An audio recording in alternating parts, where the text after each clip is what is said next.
Bueno, pues con esta entramos en la última mesa. A mí siempre me gusta, y además, pues eso, los que conocen que, bueno, como ya dije en la inauguración, llevamos ya una serie de congresos en materia de empleo público, pero bueno, incluso cuando es en el empleo privado, los congresos creo que es muy importante conocer la visión de los agentes sociales, y en este caso, bueno, son sindicatos y en este caso patronal. En este caso la patronal es la administración, ¿no? Entonces los agentes sociales, en este caso no es la CEP por la parte empresarial, que sería en el sector privado, sino aquí creo que lo más relevante es tener la administración. Entonces yo creo que es muy importante conocer su visión, la experiencia, sobre todo porque aquí venimos a aprender todos, me incluyo yo mismo, y es muy importante saber cuál es la experiencia, cuáles son las razones detrás de determinadas decisiones, determinados comportamientos, determinadas estrategias, determinadas formas de funcionar, y esto solo lo puedes saber, bueno, pues si preguntas a la fuente. Además, bueno, pues eso, que la propia Constitución, ¿no?, los agentes sociales recoge como parte, como institución necesaria en un Estado democrático, y pues yo creo que es muy importante darles la voz en estos foros también. Entonces, dicho esto ya, paso, bueno, tenemos Eva Martínez, que es directora general de presupuestos de la Generalitat Valenciana, que a mi lado. Luego tenemos a Soledad Fernández, que es la secretaria de Acción Sindical de Comissions Obreres País Valencià, y a Maite Montaner, que es secretaria general de Función Pública, ¿no?, de UGT País Valencià, Servicios Públicos. Bien, pues de UGT País Valencià. Entonces, aquí la cuestión es hacerlo dinámico, entonces yo voy a darles la palabra, simplemente cada uno 10 minutos, bueno, como vean, pero una primera introducción de cómo ven esta cuestión, la cuestión de la negociación colectiva en el sector público, y a partir de ahí pues ya preguntaremos, bien el público, bien yo tengo también algunas pues dudas y preguntas que veremos si se pueden aclarar, aunque esto más bien es un debate más que una sesión monográfica. Entonces pues doy paso primero a Eva para que intervenga. No, este. Ah, vale. Es de la cámara. Ah, muy bien. Bueno, pues buenas tardes a todos y a todas. Lo primero es, obviamente, agradecer a Adrián Todolí la organización de estos foros, que bueno, ya me han contado que han sido muy interesantes. Algunos de los que están hoy presentes también lo estuvieron ayer, y bueno, pues es muy importante que desde la universidad se organicen foros de este tipo, donde también, en este caso, los agentes sociales, la administración pública, vamos, el lado que aplicamos directamente la normativa, las leyes, los problemas legislativos, os podamos contar nuestra experiencia y nuestra visión. Bueno, como ha comentado Adrián, soy Eva Martínez, la directora general de presupuestos. Estaba previsto que viniera Isabel Castelló, que no ha podido, lo digo porque lo veréis en la planilla, no ha podido estar, pero bueno, tengo que deciros que la directora general de sector público, Isa Castelló, y yo somos como dos caras de una misma moneda. Hacemos como un pack de trabajo, hay plena coordinación, plena colaboración, porque ambas, en cada una de nuestras responsabilidades, yo tengo muchas otras competencias, pero sí que soy responsable de la ordenación, el control del gasto del sector público instrumental de la Generalitat, y por lo tanto, al decir que somos dos caras de una misma moneda, la Dirección General del Sector Público se encarga más de lo que son las relaciones laborales. Sus informes básicamente constituyen la aprobación de manera anual de las relaciones de puesto de trabajo, que esto tiene que tener su contraparte en lo que son los límites de la masa salarial y la creación de nuevos puestos de trabajo, establecimiento de retribuciones, que eso es competencia más de la Dirección General de Presupuestos. Por eso trabajamos de manera coordinada y además compartimos numerosos foros, mesas, comisiones de diálogo y comisiones de seguimiento y con los sindicatos, y trabajamos muy de la mano. Además, también es un placer poder compartir hoy con Sole y con Maite, también compañeras de de muchos foros, grandes mujeres también, y bueno, pues da gusto, ¿no? Como las mujeres vamos ejerciendo, nos vamos posicionando y vamos ocupando puestos de poder. Quiero ser muy práctica, seguramente porque en las intervenciones que hagamos las tres habrán puntos de conexión, y quiero simplemente en el tiempo que tengo explicaros qué hemos hecho en estos casi 8 años de gobierno del Botanic en relación al sector público instrumental. Tengo que haceros también una confesión, y es que uno de los primeros compromisos lanzados por el anterior conseller de Hacienda, seguramente conocido y querido por muchos de los que estáis aquí, Vicent Soler, con esas ganas, ¿no?, y ese compromiso de regularizar y reestructurar el sector público instrumental, en uno de los seminarios de gobierno, precisamente fue en Morella, nos comprometimos, la Consejería de Hacienda en su globalidad, con todas las partes, en aprobar una ley del sector público. Bueno, pues tengo que confesaros que no fuimos capaces de hacerla, ¿eh? Es una realidad. Pensábamos que lo primero, visto el desastre organizativo y las irregularidades en las que nos encontramos, pensábamos que la aprobación de una ley era imprescindible para poner orden. Pasados unos meses nos dimos cuenta de que no, que primero había que analizar, estructurar, diagnosticar y para poder después legislar de una manera muy pragmática. Si os digo que cuando llegamos en el año 2015, de las entidades del sector público que existen, en la actualidad 61, en el 15 algunas menos, solamente había una entidad del sector público instrumental que contaba con una RPT y con un informe de masa salarial. Solamente una entidad. Y creo que fue pura casualidad, porque además la entidad es el IBF, y quiero acabar haciéndome referencia a ella. Imaginaos qué es lo que nos encontramos. Bueno, lo que nos encontramos fue fruto de esas numerosas decretos leyes y leyes llamadas de reestructuración del sector público instrumental, que en el fondo no tenían el objetivo de reestructurar nada, sino que fueron aprobadas a instancias de la Administración Central para ya no tanto poner orden, sino para controlar el gasto. Fruto de ello, encontramos que de las 76 entidades que habían en el año 2011-2012, bueno, pues la ley de reestructuración agrupó, en algunos casos sin sentido, por áreas, determinadas entidades, pero no solucionó el problema. Simplemente lo que dieron a mostrar frente al Ministerio de Hacienda fue una reducción de entes sin ton ni son, sin sentido alguno, pero no se pusieron en harina, es decir, no había una voluntad clara de reestructurar el sector público instrumental, y desde luego no la había a consecuencia o fruto del diálogo con los agentes sociales y con las entidades. No se puede reestructurar el sector público instrumental con un boli y un papel agrupando entidades que parece que hacen lo mismo. De hecho, bueno, luego os lo contaré el caso del IBF. Entonces, bueno, esto es lo que nos encontramos en el año 2015. Con esa primera voluntad de tener una ley, renunciamos a ella en una primera instancia, pero eso no significó que diéramos pasos encaminados a esa reestructuración. Aprobamos un primer decreto, el decreto 95/2016, con la intención de que las entidades del sector público instrumental no estuvieran dirigidas por amigos o conocidos, sino por personas que tuvieran la cualificación y la profesionalidad adecuada para dirigir esas entidades.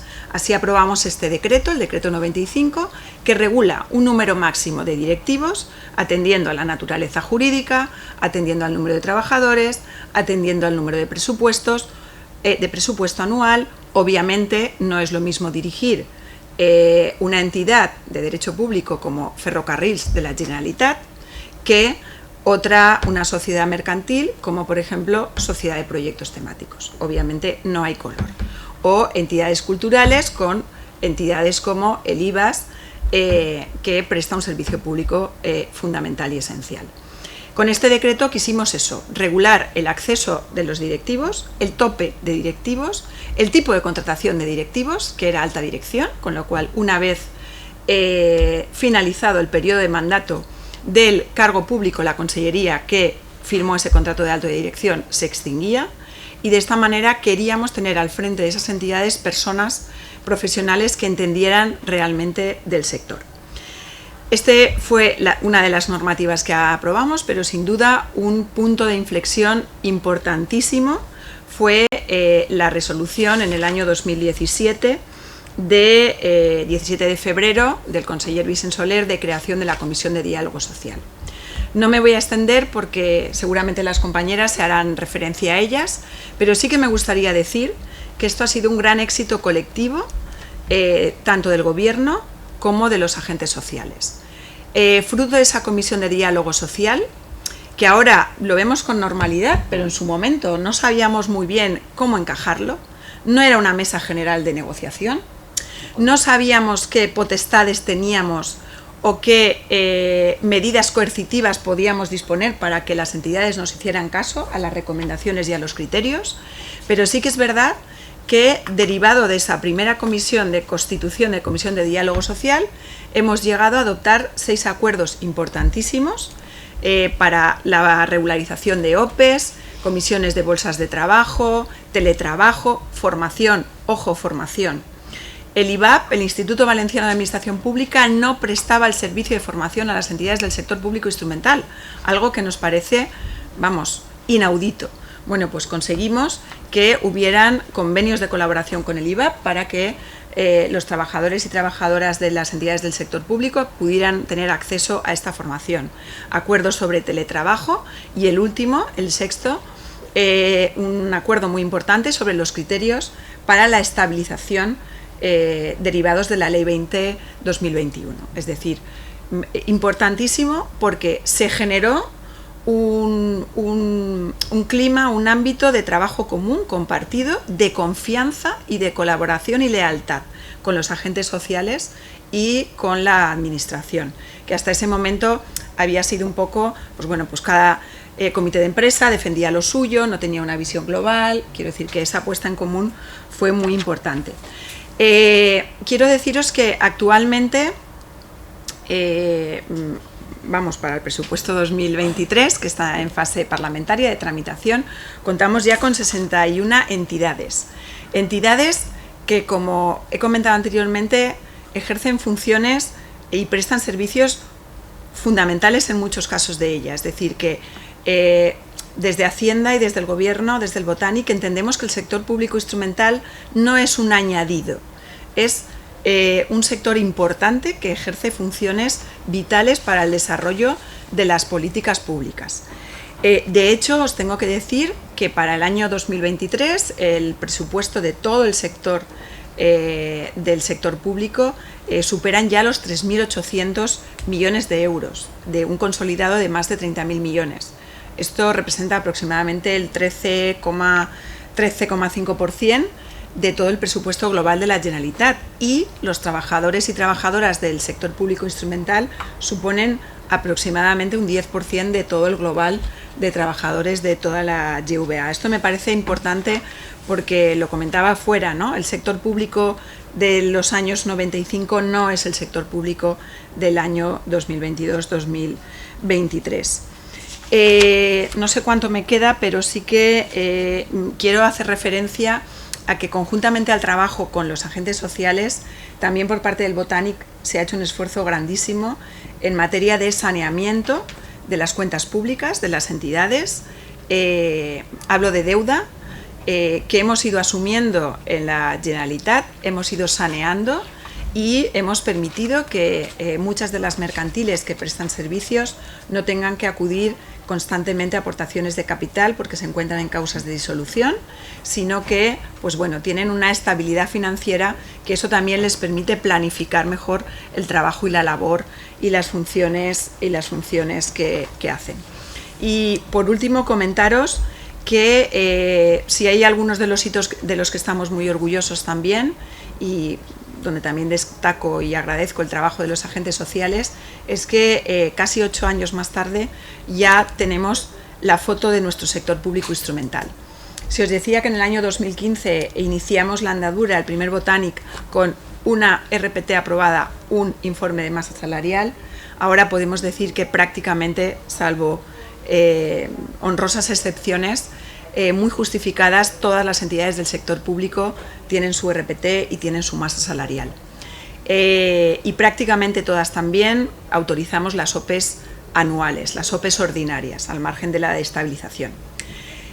Para seros sincera, os tengo que decir que todo no es tan bonito. Es cierto que llevamos retraso y eso es algo que siempre estamos empujando, los sindicatos y la administración, a las entidades, a los directivos de las entidades del sector público, porque se va muy lento en la convocatoria de las OPEs y en la resolución de las convocatorias de las OPEs. Pero bueno, es un camino que tenemos que acabar consiguiendo también. Hemos andado mucho y hemos conseguido mucho y este es otro. Bueno, si queréis ya lo dejo para preguntas, pero sí que ayer comentando con Adrián, porque fue un tema que surgió ayer también, ¿no? El tema de la masa salarial.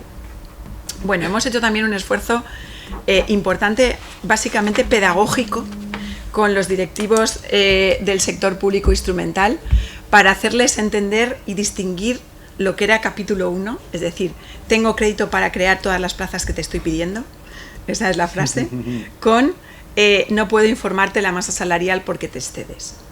El origen, pues la ley de estabilidad, la ley 2/2012, estabilidad presupuestaria y sostenibilidad financiera. Allí fue un tapón tanto a nivel de las tasas de reposición como a nivel de las limitaciones de masa salarial. Solamente en los años 2018, 2019 y 2020 se nos permitió, ojo, el ministro era Montoro, y todos fuimos afortunados porque se pretendía solucionar un problema de masa salarial de los Mossos d'Esquadra de Cataluña. Pero bueno, afortunadamente todos pudimos beber de ahí. Es decir, el objetivo era solucionar un problema, pero bueno, todos pudimos beneficiarnos. Os digo esto porque es cierto que hemos estado muchos años y seguimos estando limitados por la masa salarial. Nuestra ley de presupuestos de la Generalitat no hace más que transponer la normativa estatal, es norma básica, sí o sí tiene que aplicarse, pero sí que es verdad que llevamos un par de años con algunas excepciones. Por un lado, se están incrementando las tasas de reposición. Hemos estado sin tasas de reposición y hemos estado por tasas por debajo del 100%. Ahora ya estamos para sectores prioritarios por el 120% y en los no prioritarios en un 110%, con lo cual se ha avanzado en cuanto a eliminar esas limitaciones de tasas de reposición. También os tengo que decir que una petición común de las mesas generales es pedirle al Gobierno de España liberalización absoluta de las tasas de reposición. Y por otro lado, os digo, aparte de este aumento en esas limitaciones de masa, de tasas de reposición, sí que hay pequeños apuntes en la ley de presupuestos estatal y en la nuestra para escapar de alguna manera de esa masa salarial. Uno es el artículo 36.5d de la ley de presupuestos, la actual, la ley 8/2021, que se contempla de la misma manera en la ley que está tramitándose para el presupuesto 2023, donde se permite que no computarán como tasa de reposición todos aquellos servicios que se pongan, dice, para la puesta en marcha de nuevos servicios, ¿vale? Obviamente es muy abstracto, luego el Ministerio nos va recortando, pero bueno, es una pequeña vía de escape. Y luego tenemos la disposición adicional 33, que habla de los planes estratégicos del sector público instrumental, donde las entidades que, pasando una serie de requisitos, pues tener un plan estratégico aprobado, con una memoria económica acorde con el decreto 77 de gestión presupuestaria, con un informe también de la Comisión Delegada de Hacienda y Asuntos Económicos y con informes obviamente de la Dirección General del Sector Público y de Presupuestos, se pueden crear nuevos puestos para atender nuevas necesidades derivadas de esos planes estratégicos. No es cualquier cosa. Un plan estratégico, bueno, no os voy a relatar, pero no es abrir una oficina nueva sino establecer nuevos servicios. Y acabo con el IBF como un ejemplo de éxito del sector público instrumental. El IBF, cuando llegamos en el año 2015, tenía funciones impropias se encargaba de la certificación electrónica. Ya me diréis el Instituto Valenciano de Finanzas por qué tenía que encargarse de esto. Digamos que le cayó en ese proceso de pseudo-regularización, reestructuración del sector público instrumental, y funciones esenciales que deben ser ejercidas por funcionarios públicos y estar dentro de las competencias de la Consejería de Hacienda, como es la política financiera, todo el tema de la deuda, préstamos, etcétera, estaba siendo ejercido por el IBF. Eran competencias impropias. Y en cambio, su competencia propia, que era conceder préstamos, ayudas, convocatorias al tejido productivo, se hacía como en la Edad Media. Uno llegaba allí con su papel, su sello, y se estudiaba, no sabemos muy bien por qué ni en base a qué criterios. Afortunadamente el IBF se ha ido profesionalizando, ahora tiene un consejo de administración donde hay un buen número de expertos profesionales externos a la administración, totalmente externos, tienen un protocolo para determinar el nivel de riesgo, porque no se trata de dar ayudas ni préstamos a amigos, amiguetes o constructoras, sino a todas las pymes, autónomos, tejido empresarial valenciano que lo necesite.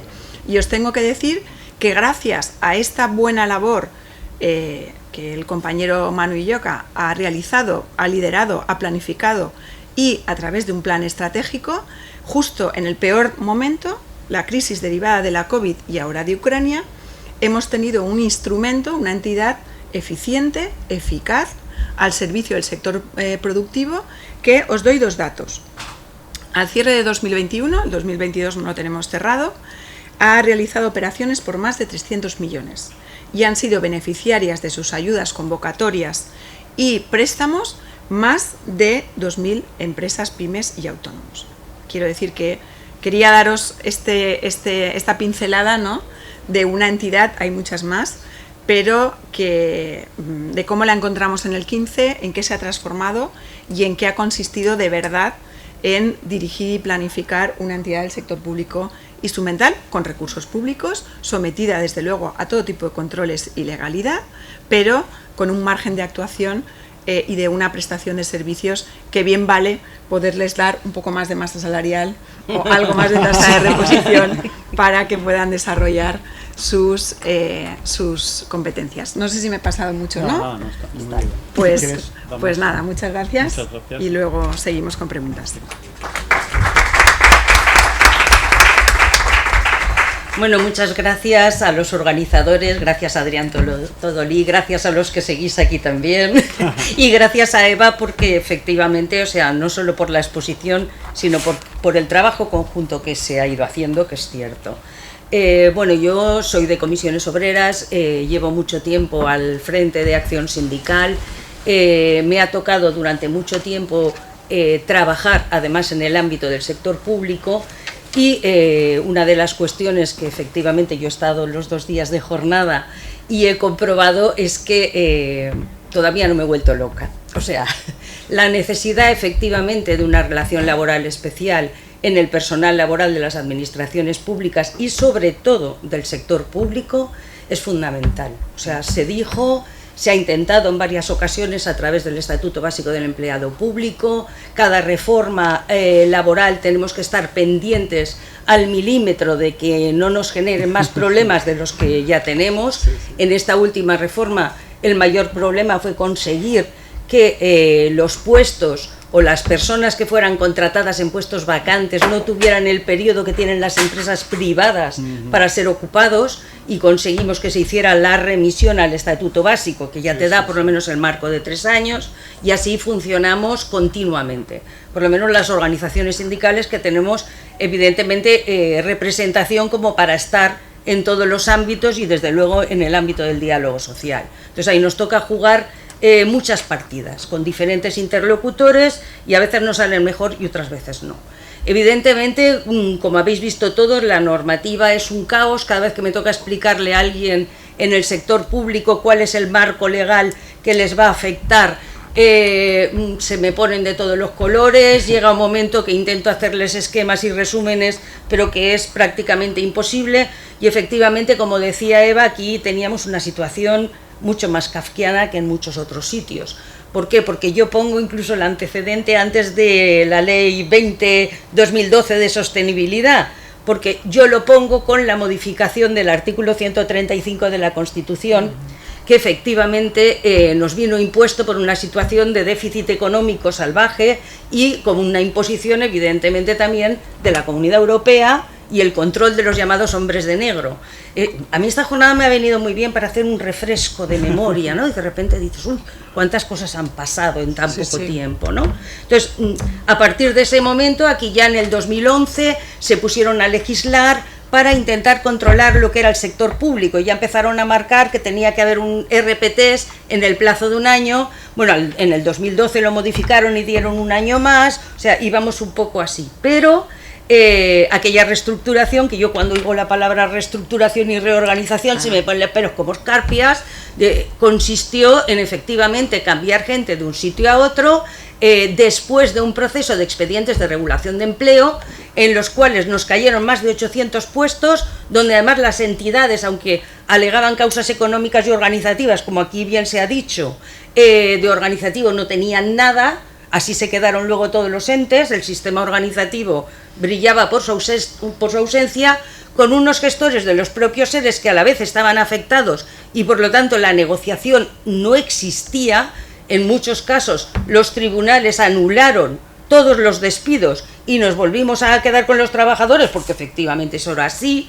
Además, con el cierre de Radio Televisión Valenciana, que esos no están contados dentro de los 800 porque fueron por su lado, que también estuve asesorando, o sea, quiero decir, fue un boom de, evidentemente, susto-muerte, en el cual no llegábamos a todo el trabajo que teníamos y que efectivamente no podíamos de ninguna forma mantener todo el empleo o conseguir que hubiera cierta lógica en lo que se estaba haciendo. Era imposible, no había puentes de diálogo social ningunos.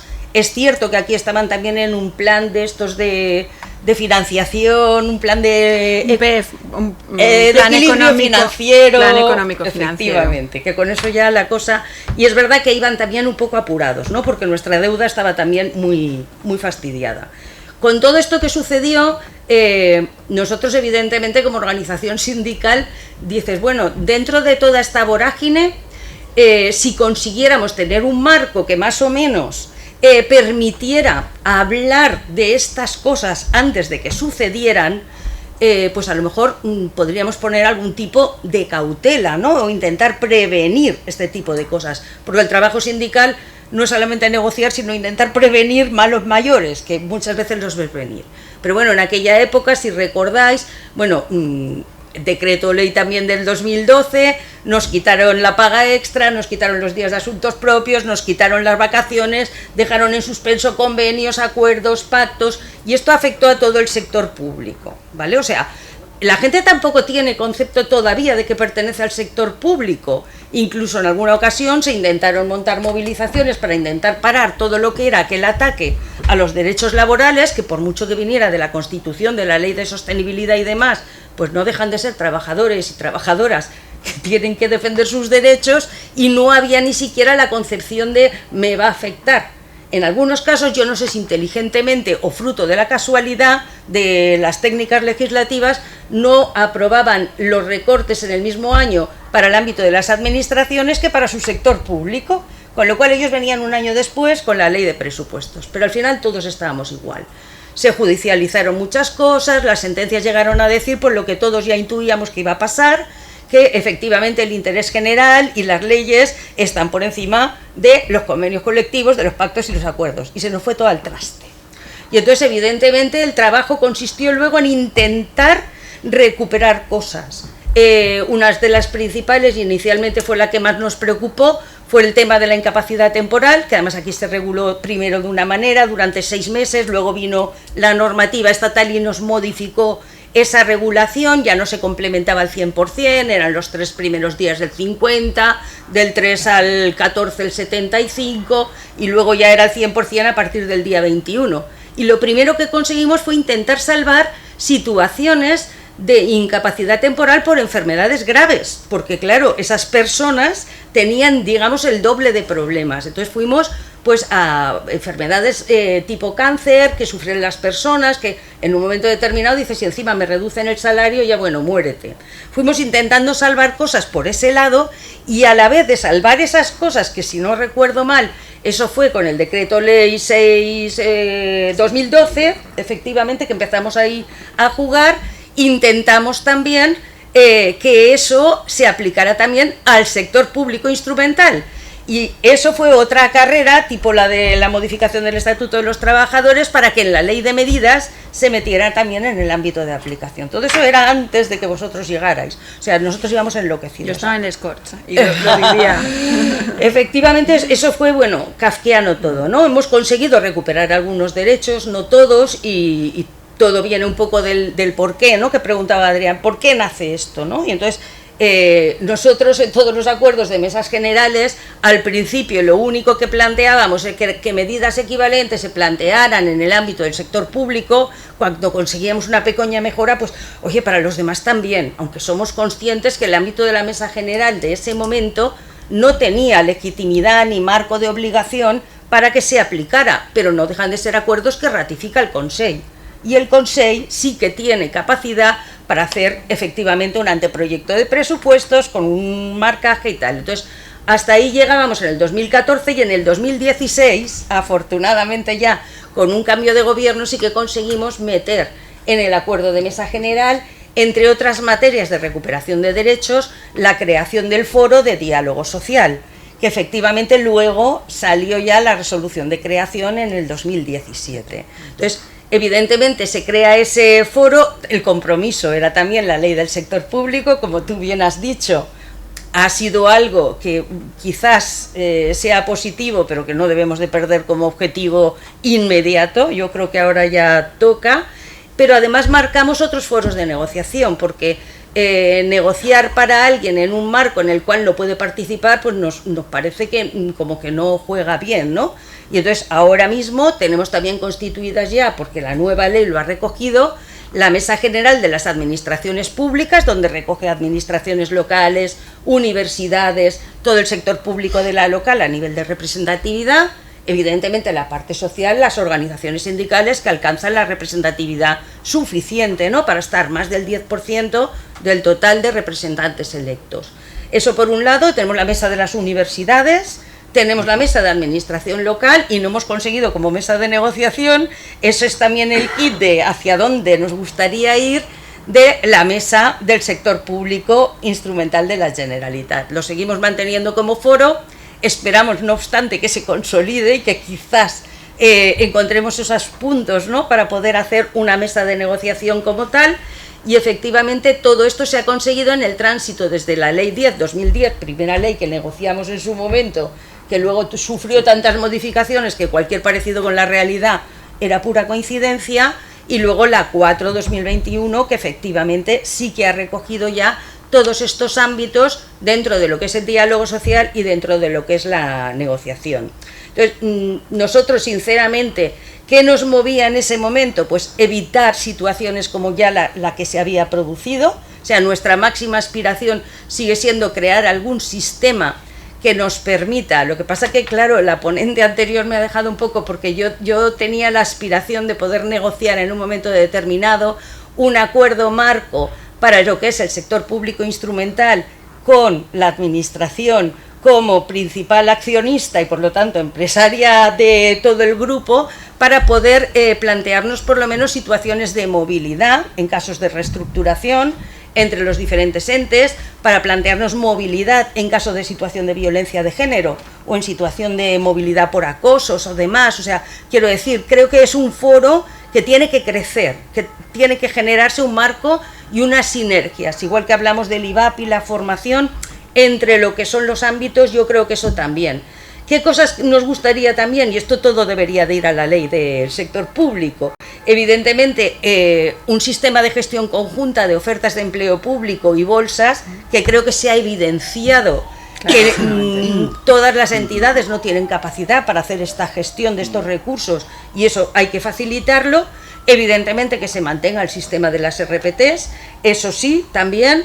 Y bueno, y luego, como no, tú lo has dicho, y todo no son rosas y todo no son invitaciones a futuro, sino también análisis, ¿no?, de algunos problemas que nosotros como organización sindical creemos que tenemos que afinar, porque nuestro sector público, yo pensaba ayer, digo, es como un adolescente, está en una fase de rechazo en un momento determinado, las entidades, los trabajadores, nosotros en algunas ocasiones también, porque creemos que se está utilizando, y eso salía mucho a lo largo de ayer, unas reglas del juego en determinadas materias que son excesivamente de carácter administrativo, sin respetar algunos derechos laborales que debemos de hacer confluir, porque si no, efectivamente, al final la negociación colectiva ya no se siente como propia, la gente se desliga, ¿no?, de lo que es ese marco, y entonces perdemos nosotros también el objetivo que teníamos,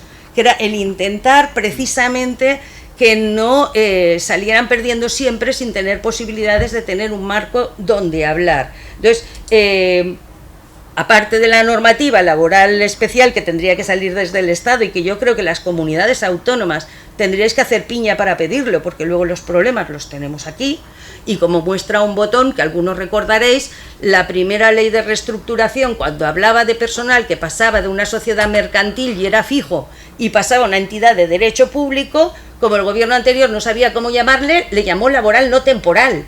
Y yo decía, bueno, vale, que le llamen como quieran, que ya veremos cuando quieran despedir a alguno de estos, vamos a estar en los tribunales montando el pollo. A raíz de eso, y como en el Estado se les ocurrió la maravillosa idea de personal a extinguir, porque tenían también una fundación religiosa que no sé qué demonios querían hacer con ella y les denominaron así, la gente se volvió loca y pidió a extinguir. Y entonces los que eran laborales no temporales, que figura que dices, bueno, pasaron a ser laborales a extinguir, con todo lo que eso está suponiendo por un criterio. Y bueno, si hay alguien aquí, disculparme, pero yo a veces también me gustaría hablar con la abogacía de la Generalitat de tú a tú, porque hay cosas que no entiendo. Con un criterio que está impidiendo que se muevan, que promocionen, y que está generando muchísimos conflictos, y que lo último que sabemos es que incluso les están negando el derecho a adherirse al convenio de la Generalitat. Entonces dices, esto, perdóneme usted, pero no sé muy bien qué es. Entonces, eso es otro tema que efectivamente lo tenemos que ver, porque lo que no puede ser es que en un proceso de reestructuración, por la situación que ha decidido la administración como empresario, que sea un ente público, que ahora es una mercantil, que ahora es un no sé qué, el trabajador pierda derechos cuando ya el Tribunal de Justicia de la Unión Europea ya ha dicho, no, perdonen, esto no es así. El que es fijo y el que no, no. Y si tiene que tener diferentes condiciones dentro de la movilidad a otros ámbitos, lo vemos, pero creo que en algunas cosas nos estamos pasando un poco de frenada, como ocurre siempre con los movimientos pendulares, ¿no? Os encontrasteis un desastre, estamos intentando entre todos que esto tenga un sentido, tenga una unidad y una globalidad, pero creo que en algunas cosas vamos a provocar un movimiento pendular hacia el otro lado. Entonces, este momento de reflexión que me ha provocado esta jornada lo agradezco, porque me ha venido muy bien para resituarme. Gracias por todo. Creo que me he ceñido al tiempo también. Bueno, pues buenos días a todas y a todos. Muchísimas gracias a la universidad por permitirnos participar en este congreso, y de manera muy especial a Adrián Todolí. Bueno, yo tengo debilidad por él, porque es una persona que siempre que organiza unas jornadas, siempre que monta un congreso, tiene en cuenta la mirada de los agentes sociales. Y a mí eso me parece fantástico, no solamente porque nos pone en valor en la función que legítimamente nos corresponde desde un punto de vista constitucional, y otros muchos ámbitos, competencias que son nuestras, como la negociación colectiva, etcétera, sino porque además a él le interesa la mirada que tenemos de las cosas, y porque tenemos capacidad para proponer y para buscar una sociedad mejor, una sociedad del bienestar, y él eso lo tiene claro y siempre nos invita. O sea que en ese sentido, muchísimas gracias. Bueno, yo voy a hacer una intervención un poco más de carácter político, es también lo que me lleva al hecho de ser la última de mis compañeras que ha intervenido, por tanto, muchas de las cosas que yo también tenía pendientes, pues ya se han dicho. Pero sí que me gustaría también hacer un poco una evolución, ¿no?, de dónde venimos. No tanto como lo ha hecho Sole, pero sí de alguna manera que me permitiera poner en valor y de una forma muy importante lo que es la Comisión de Diálogo del Sector Público. Fijaos, veníamos de unas etapas de gobiernos del Partido Popular hace ya tiempo donde el sector público, y espero que nadie se moleste, era un despropósito, estaban sobredimensionados, donde las trabajadoras y los trabajadores no eran responsables, pero que sí que sufrieron las consecuencias. Los criterios, o no existían criterios de selección, era todo un poco arbitrario y de alguna manera nos encontramos con una situación caótica cuando llegó la crisis, de muy difícil solución, y solo lo he comentado. Tuvimos que trabajar en expedientes de regulación de empleo durísimos, muy duros. Yo recuerdo que tuve que negociar, y tengo aquí a los compañeros el del IPSA, donde más de la mitad de la plantilla fueron despedidos y donde, en fin, he dicho ese, pero hemos tenido más, donde fueron situaciones muy traumáticas. Por tanto, para nosotros, para UGT y bueno, yo creo que también para comisiones, que fueron de alguna manera, fuimos los sindicatos que estuvimos ahí en ese momento, teníamos la necesidad de encontrar un mecanismo de negociación que nos facilitara la armonización de criterios, que nos permitiera trazar directrices para que todos los entes del sector público pudieran de alguna manera tener unas condiciones de trabajo de su personal más o menos homogéneas. Y en eso nos pusimos a trabajar. Y ojo, nadie creyó mucho en un primer momento en esta propuesta que nosotros teníamos, porque pensaba, y de alguna manera siempre lo pusimos encima de la mesa, que queríamos que se respetara, como no podía ser de otra manera, la legitimación que tienen los órganos de representación unitaria para negociar.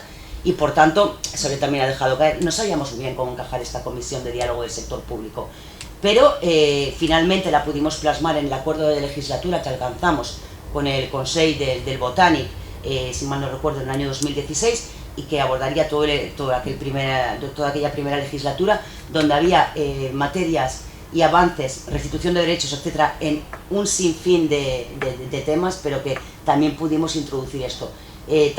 Fue tal el éxito de esta comisión. En un principio nadie confiaba de alguna manera en ella y estuvimos trabajando mucho para poder encajarla, pero he de deciros que a día de hoy estamos tremendamente satisfechas y satisfechos.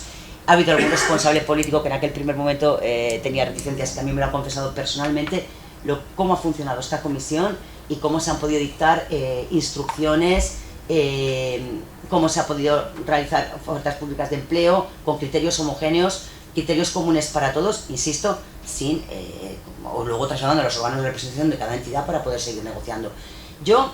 Hay 6 acuerdos que hemos firmado que son muy importantes. Hay uno, Eva, me sabe muy mal decírtelo, que no ha funcionado, que es el de formación. No ha funcionado, y me gustaría que estuviera aquí Isabel Castelló, porque en definitiva es ella y me hubiera gustado decírselo a ella, pero ese acuerdo no ha funcionado. Es verdad que a través de la ley, de los borradores de ley, porque la ley también era un compromiso del acuerdo de legislatura, nos trasladaron diferentes borradores, estuvimos trabajando ellos, pero con buen criterio. La Consellería decidió que no era el momento de legislar, sino de avanzar en otras materias de homogenización, y que después ya vendría una ley. Pues, en fin, en ese sentido es lo que decía, el acuerdo precisamente funcionó el de teletrabajo, ha funcionado muy bien el de bolsas, si bien ahora con el 6º acuerdo se ha dejado un poco aparte, pero no ha funcionado el de formación, y se pretendía a través de la ley dotar de competencias a través de los convenios a la EVAP. Ahora con el nuevo reglamento que tenemos de la EVAP, que hemos conseguido que sea un organismo autónomo, de lo que nos sentimos tremendamente satisfechos, porque se va a permitir realizar formación en convenios de colaboración con las administraciones locales, que va a tener competencias también en selección, no solamente en formación, sino en muchos otros ámbitos, poder trabajar con el sector público. Por tanto, ese acuerdo es para revisar. Y hay otros nuevos acuerdos que tenemos en mente, que ahora mismo no puedo avanzar, porque están todavía incipientes, pero yo creo que este va a ser un buen camino. Hay algunos problemas que nos hemos planteado, decía Adrián, porque además lo hemos estado comentando antes. El problema de la ejecución de las ofertas públicas de empleo. Esto también tiene que ver con los nuevos modelos de selección. En el comité de expertos, en el que está Adrián y otros compañeros y compañeras, se ha trabajado para reducir los tiempos de las ofertas públicas de empleo. Y para ello necesitamos nuevos modelos de selección que aborden más competencias y capacidades y no tanto pruebas memorísticas. Esto hay un plan piloto en la Generalitat que se está ejecutando, y yo creo que es perfectamente extrapolable al resto del sector público, entendido el sector público instrumental. Y yo tengo que decir que los procesos selectivos, las estabilizaciones, las consolidaciones que se están ejecutando, que se están negociando, estamos satisfechos porque se están ajustando tanto a la Ley 2021 como al conjunto de las normas de función pública. Sole también lo ha dicho, teníamos enormes problemas para negociar para el sector público instrumental. La mesa de negociación 1 no le cabe, porque el Estatuto Básico y la Ley de Función Pública así lo restringían, y hemos encontrado, pero es cierto que cuando llegaban los recortes llegaban a través de la Mesa General de Negociación 1, entonces no cabía posibilidad de avanzar o de establecer o de negociar condiciones de trabajo de este personal, porque realmente no cabía, pero sí que los recortes llegaban, tanto lo de la paga extra como, en fin, todo lo que ha llegado llegaban a través de esa Mesa General. Y de hecho, de deciros que tras el acuerdo que alcanzamos con el ministro Montoro en el año 2017, que suponía, fueron unos incrementos salariales de 3 años, había fondos adicionales que eran competencia para las administraciones públicas, para el personal de las administraciones públicas, y que la Mesa General 1 tuvo a bien repartir entre el sector público instrumental y el personal funcionario y laboral, empleado público. Y por tanto, durante 3 años, el primer año quien más recibió de aquellos fondos, yo no recuerdo, pero no sé si eran 55 o 45, pues sector público, y a través 55. De esos fondos, 55-45, a través de esos fondos adicionales se pudieron resolver algunas cosas muy importantes, como por ejemplo, lo digo porque estoy viendo aquí a María, el problema que tenían las helitransportadas y algunas otras cosas más, ¿no? Por tanto, sí que es verdad que hemos estado siempre, en FGV también, ¿no? Siempre hemos estado trabajando desde la propia mesa, los agentes sociales, para poder trasladar e incluir al sector público instrumental en algunas de las cuestiones. Por tanto, el éxito que ha tenido la Comisión de Diálogo hizo que después se trasladara la Ley de Función Pública Valenciana al artículo 191, a diálogo social, y si bien es cierto que no es una mesa general de negociación, pero sí que, porque tenemos dificultades también para articular una mesa general de negociación, dificultades de tipo jurídico, porque el Estatuto Básico no contempla, o de alguna manera, toda la problemática que tiene el personal del sector público instrumental, pues también se traslada a la negociación. Pensad que en el ámbito de las administraciones públicas la negociación colectiva está sindicalizada. Solo negocian las mesas generales de negociación, no negocian los comités de empresa. Y por supuestísimo, ya no os digo las juntas de personal, que son órganos de pura representación. Por tanto, tenemos dificultad con estas cosas. Y yo quería decir también alguna cuestión más. Respecto al personal a extinguir, yo tampoco olvido que en el momento en el que se les dio la catalogación de personal a extinguir, era porque sabíamos de aquellos procedimientos de regulación de empleo tan duros y el personal tenía miedo a ser despedido. Y por tanto, en aquel momento, si mal no recuerdo, fue a través de una enmienda a la ley de reestructuración del 2013, a través de la ley de acompañamiento, si mal no recuerdo, porque ya han pasado unos años, fue así, y se le dotó de esa coletilla de personal a extinguir. Y yo recuerdo que en aquel momento las compañeras y los compañeros lo agradecieron, porque tenían una seguridad que con el tiempo hemos visto pues que lo que ha supuesto es un lastre. Ya es, ahora mismo es lo que tenemos. Y también me gustaría que estuviera aquí Isa, porque es verdad también que fruto de la negociación y de un buen acuerdo con el sector público, conseguimos por fin quitar lo que en aquel momento fue muy bueno, que era la coletilla de extinguir, porque de alguna manera les permitía la fijeza y un poco de seguridad después de unos años tan convulsos. Luego les ha supuesto enormes problemas para movilidad, para negociación colectiva y para otras muchas cuestiones. Yo esto lo debato mucho con Adrián siempre, ¿no? El derecho a la negociación colectiva nunca está cuestionado, sí que están cuestionados otro tipo de derechos como el de la movilidad, etcétera, ¿no? Pero bueno, esto está más por resolver, y tampoco soy jurista, y yo creo que la jurisprudencia pues irá haciendo su camino en este sentido, porque al final van a tener que ser pronunciamientos judiciales. Pero sí que es cierto que conseguimos vía negociación quitar lo del personal a extinguir y que pudieran de alguna manera incorporarse a las RPTs y a las ofertas públicas como el resto. Y nos hemos encontrado con un informe del sector público muy desfavorable en ese sentido, porque ahora dice que la coletilla de extinguir se mantiene en las plazas, ya no son las personas, pero son las plazas. Y yo, sinceramente, pues me parece una interpretación bastante no sé, restrictiva de la medida, y yo creo que en ese sentido lo vamos a arreglar, hay voluntad de las partes, y si no, pues tendremos que volver a firmar otro acuerdo, pero en fin, una cuestión que ya teníamos muy avanzada y que ya estaba resuelta, pues ahora de repente nos hemos encontrado con un stop de esta manera. El día de la marmota. El día de la marmota, efectivamente, Adrián, efectivamente. Cuando ya teníamos todos los pasos dados y cuando tal, pues ahora nos encontramos esto. Entonces, insisto, estamos hablando con el sector público y yo creo que al final esto se va a resolver. Yo lo voy a dejar aquí de momento. Muchas gracias.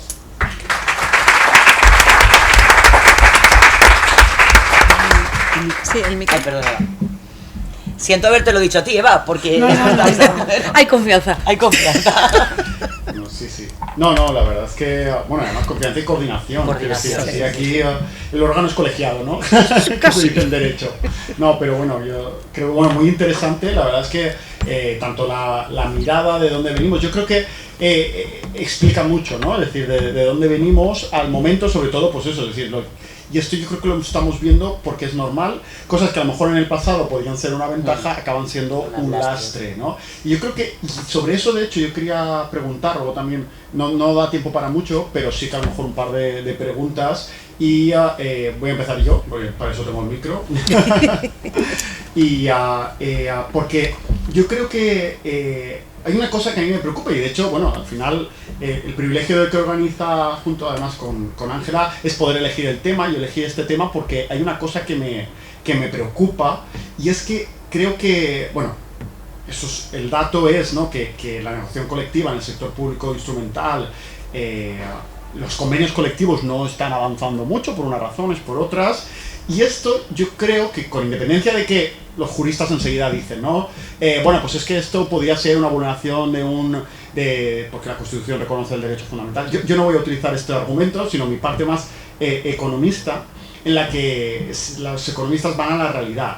Yo creo que el hecho de que no avance lo que puede provocar es, pues eso, un sector público con personal a dos velocidades. Es decir, antes de 2011, unos salarios, un todo valía, y por tanto unas condiciones muy buenas, etcétera, y un personal que ha ido incorporándose, y ya llevamos desde 2011 11 años, en el que tienen bloqueado muchos de sus derechos, porque esos derechos se ejercen a través de la negociación colectiva, actualizaciones salariales, movilidades, negociación, que como los convenios están prorrogados pero no hay nuevos convenios, estas personas no están ejerciendo ni su derecho de participación, ni su voz, ni su implicación.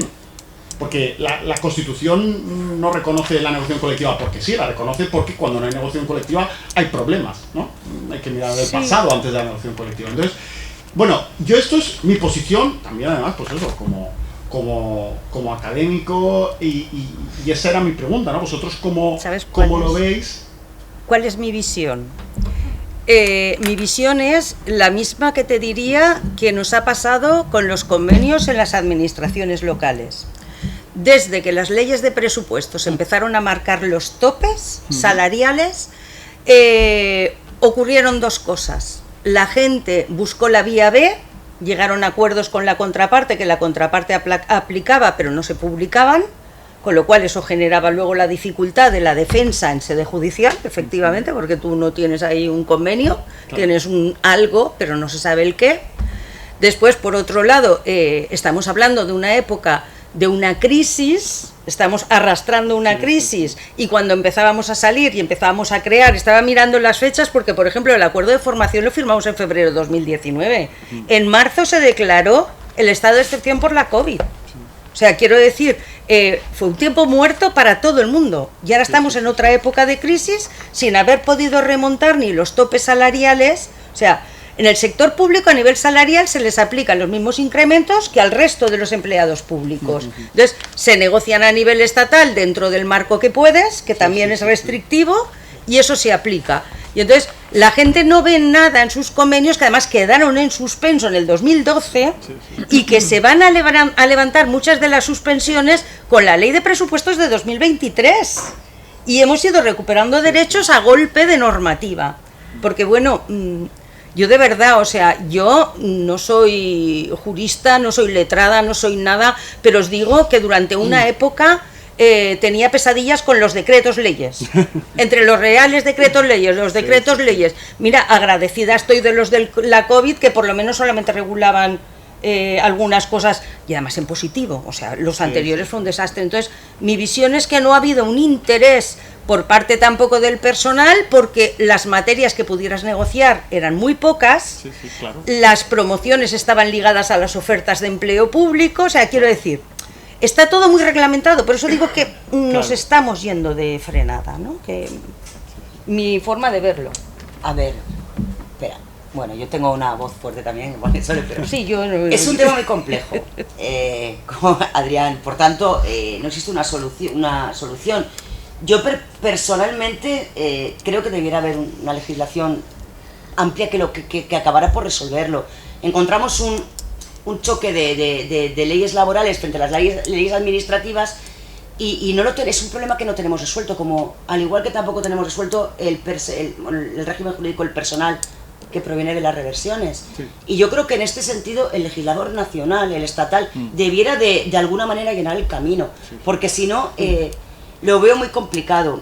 Yo no lo veo exactamente igual que el personal laboral de las administraciones locales, porque el personal laboral de las administraciones locales sí que tiene capacidad de negociación a través de las mesas generales, ¿no?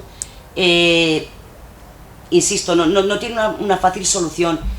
Yo lo que sí que pienso es que tienen derecho a la negociación colectiva, y pienso que si estamos tratando de homogeneizar sus condiciones de trabajo con las del personal empleado público, y vaya por delante que el objetivo último de todos los acuerdos, o de muchos de los acuerdos de la Comisión de Diálogo y hacia donde están trabajando las entidades del sector público, es hacia la adhesión al segundo convenio de la Generalitat.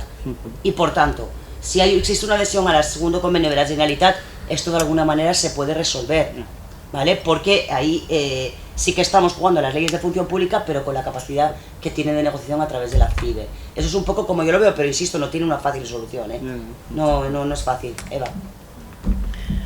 Bueno, yo veo que este tema es, la verdad es que fascinante, pero es fascinante porque efectivamente hay mucho camino y no hay una solución fácil, y eso siempre pues inquieta y te ayuda a los académicos a investigar y explorar. Yo voy a dar unos datos porque efectivamente es complejo, y estaríamos también viendo que a los licenciados en Derecho como yo he sido abogada ejerciente, nos gusta, ¿no?, el ver qué interpretas, qué concepto, qué naturaleza jurídica tiene lo que es la negociación colectiva. Negociación colectiva es un derecho constitucional y sí que se da. Ahora bien, desde el momento en el que tienes un marco, porque toda negociación colectiva implica un coste salarial, extrasalarial, o un coste para la empresa que tiene que estar financiada con recursos públicos, pues tu negociación colectiva se restringe. Entonces, ¿puedes negociar? Por supuesto. De hecho, en estas 2 legislaturas hemos sacado convenios muy importantes, con mucho trabajo y con mucho esfuerzo. A mí, cuando un directivo de una entidad del sector público me dice, no, ¿cómo llevas 15 días después de haberlo metido por registro de entrada? ¿Cómo llevas el informe del convenio? Y yo le digo, bueno, trabajaremos los próximos meses.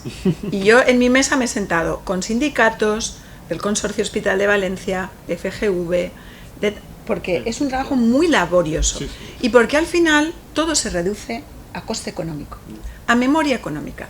Y si las leyes, la normativa básica te constriñe, pues poco puedes negociar, porque al final una licencia más, un permiso más, 2 días de vacaciones más, es un coste.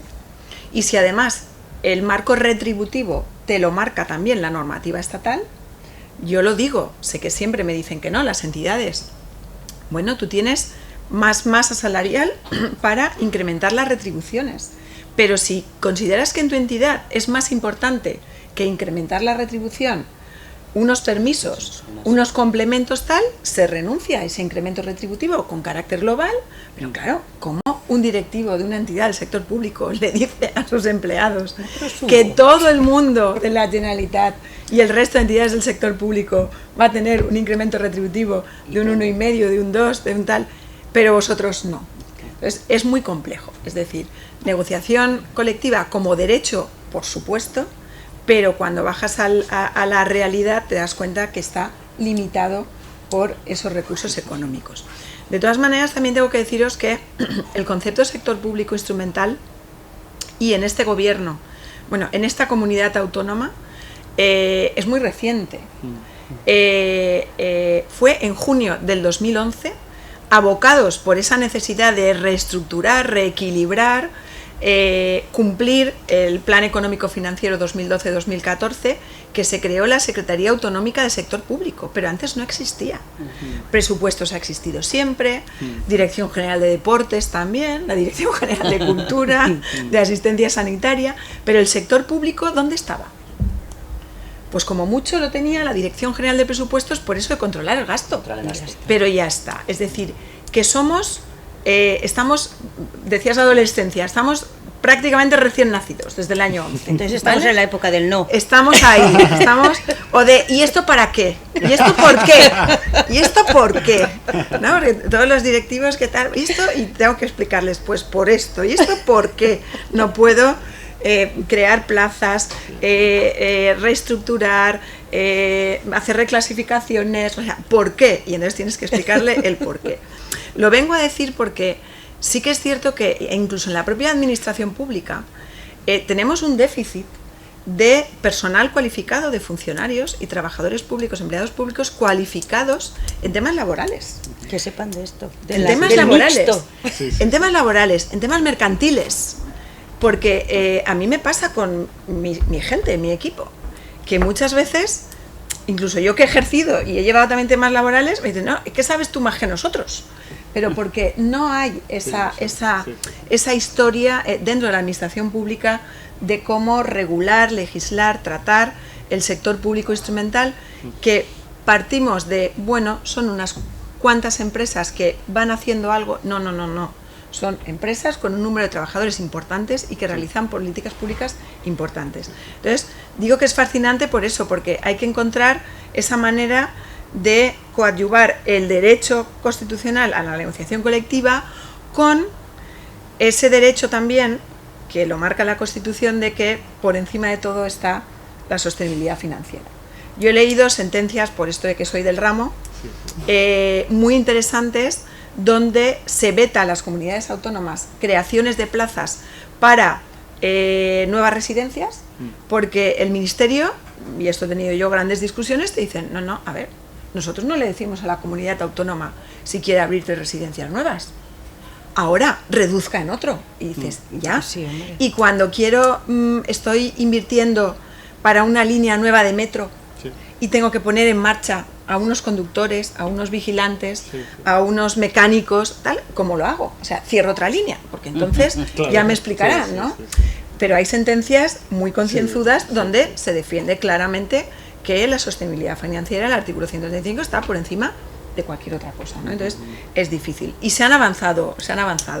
Me he apuntado aquí el decreto 42/2019 de condiciones laborales, que estamos permitiendo a las entidades del sector público también que se puedan, las adheridas al convenio, que se puedan adherir siempre y cuando estén adheridas al segundo convenio. Es decir, que pasos se están dando.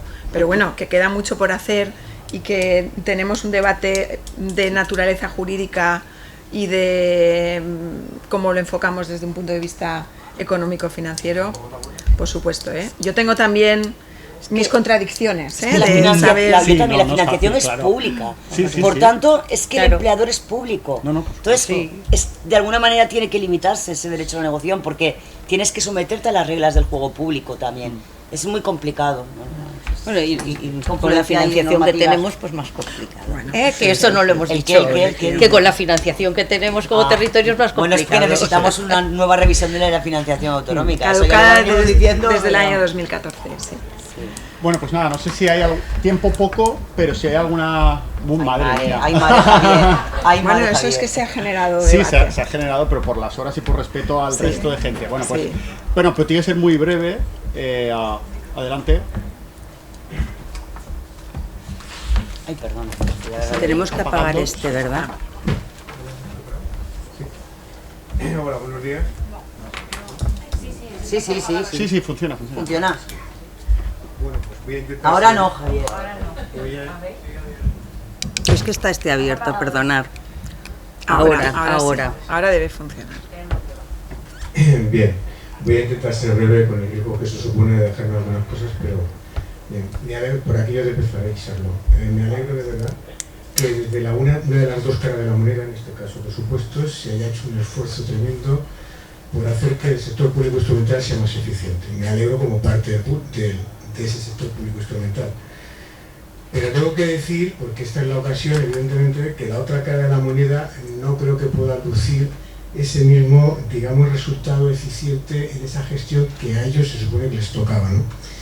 Estoy hablando que la Dirección General del Sector Público es la que se supone que tiene la competencia o la responsabilidad de regular esa otra faceta no económica, y que en estos 2 días hemos ido comprobando como hay otros entes del sector público que se han quejado de andar completamente huérfanos a la hora de hacer las famosas RPT. Nadie les ha dicho nunca cómo había que hacerlas, ni en qué sentido, ni de qué manera, solo se les ponía pegas. Hemos tenido que necesitar el uso de las bolsas para cubrir las vacantes que se han tenido que... No es que se han producido, sino las necesidades producidas por una ampliación de competencias y que con el sector público instrumental, después de la reestructuración, no había manera de cumplir, ¿no? Bueno, pues tampoco hemos tenido grandes ayudas por parte del sector público. Y que voy a hablar de los criterios de negociación. Aquí parece que la mesa estaba de acuerdo que la adhesión al segundo convenio era, digamos, la lógica homogénea de uniformidad en un principio para empezar una hoja de ruta, ¿no? Para empezar la hoja de ruta. Y en el sector público ni está ni se le espera. No dudo yo de que la situación sea compleja, por supuesto que sí. Todos los que llevamos muchos años trabajando en esto sabemos que situaciones fáciles no hay. Si no, no estaríamos aquí, ¿no? En ese sentido, el personal a extinguir. El personal a extinguir lo fue en su momento porque el personal laboral no temporal, la abogacía de la Generalidad quiso amortizar los puestos y no se hizo inicialmente porque hubo un informe del Consejo Jurídico Consultivo donde decía que este personal no podía ser objeto de esa amortización salvo su extinción. Por eso se hizo la modificación normativa para que se le calificase como a extinguir. Te lo digo porque, como tú comprenderás, nadie que esté, digamos, que sujeto a esa condición lo hizo voluntariamente. Que ya lo hizo por miedo. Que ya lo sé. Lo hizo por miedo, claro. Pero ¿qué ocurre? El problema no está tanto en el a extinguir, el problema está una vez más en el órgano que se supone que tiene que aportar soluciones, o al menos trabajar para ello, y en lugar de hacerlo, lo que aporta son más problemas, que es la Dirección General del Sector Público. ¿Y por qué digo esto? Pues porque desde la Dirección General del Sector Público, antes del gobierno del Botánico, ya sus funcionarios idearon un sistema perverso según el cual el personal a extinguir estaba exento de derechos en la práctica y le obligaba a quedarse congelado directamente, no solo en aspectos como la movilidad o la reclasificación o los criterios económicos para su mejora retributiva, sino incluso en condiciones laborales. Estamos hablando de un derecho básico de cualquier trabajador, no de una persona extinguida, un funcionario o un señor que venga de donde venga, no, de un trabajador o una trabajadora. Se les niega lo básico, que es negociar sus condiciones de trabajo. Bien. Eso fue antes, o durante todo este periodo que hemos pasado, hasta la sentencia del Tribunal Supremo de enero de este año, donde todos sabemos que esa figura deja de existir en la práctica desde el punto de vista jurídico, que además en la Comunidad Valenciana se ve convalidado por el decreto ley de abril, donde se dice que todo el personal que venía del sector público instrumental anterior, mercantiles y tal, que pasan a ser subrogados, pasan con las condiciones que establece el artículo 44, cuidado, no estamos inventando nada, que ya estaba inventado, por no mencionar la jurisprudencia del Tribunal de Justicia de la Unión Europea, por no hacerlo nada. Bien, en este sentido, ¿dónde nos encontramos? Porque ya todos o muchos pensábamos que la solución estaba cerca de producirse. Pues nos encontramos una vez más con los señores o las señoras de la Dirección General del Sector Público, que dicen que no. Ahora se inventan un desdoble. Ahora dicen, no es que por un lado va la figura de la persona y por otro lado el puesto de trabajo. Nosotros ya hemos empezado a pensar que si en algún momento esta, digamos, bipolaridad se solucionara, seguramente a la vuelta de la esquina encontraremos alguna otra excusa inventada, porque para eso sí tienen tiempo, curiosamente. En lugar de para buscar soluciones, sí que tienen tiempo para buscar problemas. Curiosamente, de un fundamento jurídico cuanto menos cuestionable. Por terminar, porque en realidad esto tiene poco recorrido, sí que me gustaría aprovechar para hacer una apreciación a un comentario que hizo el profesor Todolí ayer. La sentencia de enero no habla de unidad funcional, habla de unidad productiva, que no tiene nada que ver. Y por supuesto las consecuencias. A uno pueden entender que le pueden limitar algunos derechos ligados a la promoción o movilidad, que es cuestionable. Pero lo que nunca te van a cuestionar son el derecho a negociar tus condiciones de trabajo como trabajador. Por cierto, el sector público sí. Ya lo ha dicho Maite, con lo cual reiterarlo, pero por lo menos que tú lo sepas. El EVAP no permite que se haga formación desde el sector público instrumental. Nosotros en el EVA, anteriormente desde hace 3 años y pico antes de la pandemia, dijimos que estábamos de acuerdo con el convenio que nos pasaba. Bueno, Estábamos de acuerdo con ese convenio con el que se hubiesen pasado. Es más, si nos hubiesen pedido matrimonio, hubiésemos dicho que sí. ¿Por qué? Porque lo que queríamos era la formación. Estamos a la espera. No sé si es que han cambiado los correos electrónicos, pero de luego no nos han contestado. Y simplemente decir que en este momento la Dirección General del Sector Público nos está negando a los trabajadores del EVA el derecho a la negociación colectiva. Porque cuando se negocia o cuando se abre un episodio de negociación colectiva, las dos partes saben que tienen la obligación de llegar a un acuerdo, el que sea. Posiblemente no será ni el escenario que uno desea ni el otro, pero el que sea. Evidentemente, cuando una de las dos partes sabe que no se va a llegar a acuerdo, ya estamos hablando de mala fe. Creo que no es necesario extenderme más en este asunto, ¿no? Pero sí lo que supone el respeto a una serie de trabajadores y trabajadoras que están trabajando para el mismo empleador público que el resto de la actividad y el resto del sector público, y todas las mañanas cuando van a trabajar lo hacen intentando ser respetuoso con el servicio público para que se les está pagando. Y gracias.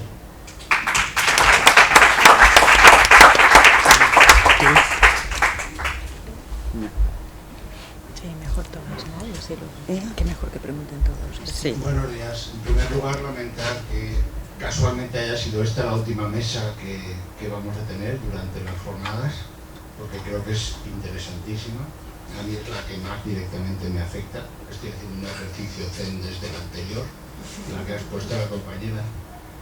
Yo soy un antiguo trabajador de Canal Nou, a día de hoy trabajador de Apunt, víctima de las mayores tropelías que se puedan practicar, tanto por el gobierno anterior como por el actual, que no ha podido o no ha sido capaz o no ha tenido intención de enmendar aquellas tropelías de las que no son culpables, pero no ha encontrado las herramientas de enmendarlas.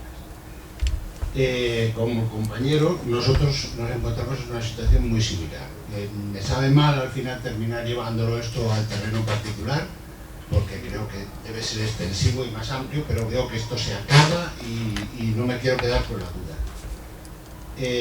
Hablamos de negociación, que es digamos, la matriz de todas las jornadas. En nuestro caso se creó un acuerdo de materias concretas para poder arrancar ese proyecto que se disparó en el pie nada más empezar con la ley de creación, y se nos invita a hacer un convenio colectivo que nunca nos aprueban después de 3 años de funcionamiento del ente y de la sociedad anónima mercantil. No nos lo aprueba Hacienda después de estar negociado y acordado con la empresa. Y bueno, ante esa disyuntiva pedimos dejarnos al menos por no sentirnos desamparados y poder ganar en algo la situación actual y enmendar todos los fallos de que os habéis pensado que una televisión es un instituto de FP por no contemplarse. Y a modo de anécdota os cuento que no habían contemplado que se trabajaba fines de semana. No deben de ver la tele los sábados y los domingos, entonces no entendieron que hubiera horarios de fin de semana. ¿Vale? Hasta ese punto llegó. Pedimos adherirnos al segundo convenio de la Generalitat y ni siquiera esa opción nos la plantean. ¿Qué alternativas tenemos como trabajadores? Gracias.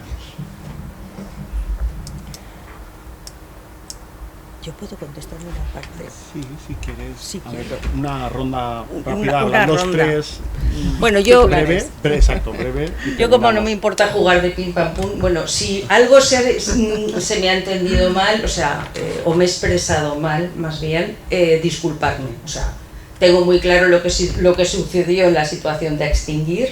No había oído, sin embargo, que se estuvieran planteando el eliminar. Eso no lo había oído, porque si no, efectivamente, lo hubiera planteado también de otra manera, entonces, disculpad. Efectivamente, la situación vuestra es kafkiana y hay que darle una solución, y yo creo que tenemos que encontrar esa solución lo antes posible, y lo mismo me pasa con el compañero de Apunt. O sea, estuve en la redacción del acuerdo de materias. Y ese acuerdo de materias estaba llamado a ser unas condiciones mínimas temporales hasta que tuvierais efectivamente representación y pudierais negociar un convenio colectivo. Llevamos desde el inicio diciendo que no podía existir una entidad y una mercantil donde la gente estuviera trabajando en un sitio y realmente prestando el servicio en el otro. Lamentablemente esa norma como ocurre con muchas normas, tampoco pasa previamente ni por los negociadores, ni por asesores, o sea, se hacen en el Poder Legislador, como efectivamente marca nuestra normativa, tiene que ser así, pero cometen cosas o plantean cosas que luego generan muchísimos conflictos. Y uno de ellos es que efectivamente, o sea, el funcionamiento que teníais en APUN murió hace mucho tiempo. Allí teníais una entidad y 2 mercantiles, un único comité, o sea, era un único convenio. Todo eso, a fecha de ahora, revisado, estaba todo mal hecho. Pero es que lo que han hecho los legisladores con vosotros ha sido algo parecido y no conseguimos que se modifique, porque quisieron hacer una ley tan cuidada para que no hubiera digamos, vestigios de influencia política, que sin embargo luego todos los días salís como que estáis de un lado o del otro, pero bueno, ¿qué se le va a hacer? Estáis en el ojo. Pues efectivamente hicieron eso, de manera que no hay mayorías suficientes tampoco para poder hablar de esto en serio. Llevan la comisión esta de de los servicios audiovisuales, no sé el tiempo que llevan trabajando. Entonces, efectivamente, hay partes que se pueden solucionar, digamos, desde lo que es el sector público, presupuestos o lo que sea, y hay otras partes que es que la solución está inicialmente en otros ámbitos, lamentablemente. Yo, por aportar, porque todo, o sea, no es responsabilidad siempre del sector público y presupuestos, en ocasiones sí. A ver, yo no tengo mucho que decir, yo es que estoy de acuerdo con los compañeros, o sea, es que tal cual, es que absolutamente de acuerdo con lo que está diciendo el compañero, porque nosotros como organización sindical también nos quedamos estupefactos. Yo no estoy en esa negociación, pero tengo aquí mis compañeros que sí que lo están, y en fin, cuando me trasladaron el informe que habíamos recibido por parte del sector público, yo me quedé anonadada, y no lo entendíamos, porque habíamos superado ya un sinfín de obstáculos y por fin parecía que el camino se allanaba y de repente nos hemos encontrado esto. Entonces no puedo decir nada, espero que podamos aclararlo con el sector público. Yo tengo esperanzas, porque con el sector público yo no lo veo tan duro que se puede hablar y estamos llegando a unos acuerdos fantásticos, por tanto yo no pierdo la esperanza, pero es verdad que estamos en un momento, un impasse que no sé muy bien a qué se debe, y que por otra parte no es cosa de la Dirección General de Presupuestos, Eva. Es que es verdad. Nada, yo por acabar con una sonrisa también. Bueno, respecto al tema de APUN, yo creo que y es que lo hemos hablado otras veces. Y sufrido. Aquí, este es un ejemplo clarísimo de esa política del péndulo. Es decir, creo que se fue tan sumamente exquisito en el diseño de cómo tenía que organizarse una nueva televisión pública. Visto ya, también es fácil criticar una vez se ha visto lo que ha pasado, ¿vale? Pero esa configuración de una corporación y una mercantil, la composición del Consejo Rector, las funciones del Consejo Rector, si tienen que decidir o no qué se dicen los informativos o cómo va vestido no sé quién o cómo se tiene que iluminar no sé menos. Quiero decir que hay mucho trabajo que se hizo con muy buena voluntad, yo creo que precisamente para evitar errores del pasado, pero que han pasado los años y hemos visto que no ha sido eficiente y que por eso Sole decía que el ámbito quizá no esté en la Dirección General de Presupuestos o en sector público, que oye, como con todo, nos arremangamos y sacamos los convenios, ya te digo, después de arduas trabajo y labor, pero el punto está en otro foco. Y luego por hacer referencia, ¿no?, a la EVA, yo desconozco este informe, me he dado cuenta... Es del IBACE, ¿eh? Ah, es del IBACE, es de la EVA, ¿no? Es EVA. Bueno, al IBACE, porque el IBACE sí que la... Es al IBACE, Ah, esa vale, es del vale, IBACE. vale. Lo que pasa es que es extrapolable a la situación de la EVA. De la Entonces, EVA, vale. Exacto. Vale. No, por acabar con una sonrisa, yo siempre digo, y los que me conocéis me lo habréis escuchado alguna vez, que a Díaz soy la mujer más odiada y a Díaz la más deseada, porque todo el mundo acude a presupuestos Claro. cuando tiene un problema, pero cuando no se soluciona ese problema, pues soy la responsable. Entonces, en este caso, asumo, comentaré con Isa Castelló, yo no conocía este informe, este último informe. También os tengo que decir que desde octubre a diciembre vivo como en una pequeña cápsula, o sea, hoy he salido de allí para venir aquí, pero estamos, pues eso, acabando el año con los cierres, la tramitación parlamentaria, la ley, las enmiendas. Mañana empieza la comisión de votación de enmiendas parciales. Hasta que he venido hemos estado revisando aproximaciones, quiero decir que vivo ahora un poco en mi mundo. Pero bueno, diciembre pasará, enero llegará y me sentaré con Isa Castelló, yo le transmitiré porque, como decía Maite, ¿no? Yo creo que hemos sacado convenios muy importantes y hemos conseguido progresos importantes también, y esto no puede quedarse ahí. Quiero decir que habrá que explorar, y si no es por esa vía, pues habrá que buscar vías alternativas. Muchas gracias. Bueno, pues muchísimas gracias. Con esto clausuramos, lo que no sin antes agradecer de verdad, bueno, a las tres por supuesto, pero especialmente, y es verdad, yo soy consciente de que estos meses para presupuestos son lo peor, así que haya venido demuestra el interés, el apoyo a la facultad y al interés en eso, en colaborar, en dialogar, porque si no, efectivamente no tiene ninguna obligación de exponerse, pero lo hace. Bueno, por eso quería venimos cuando haga falta. Bueno, pues muchísimas gracias y eso espero, ¿no? Que haya una buena colaboración recíproca. Bueno, muchísimas gracias y una fuerte actividad del Congreso.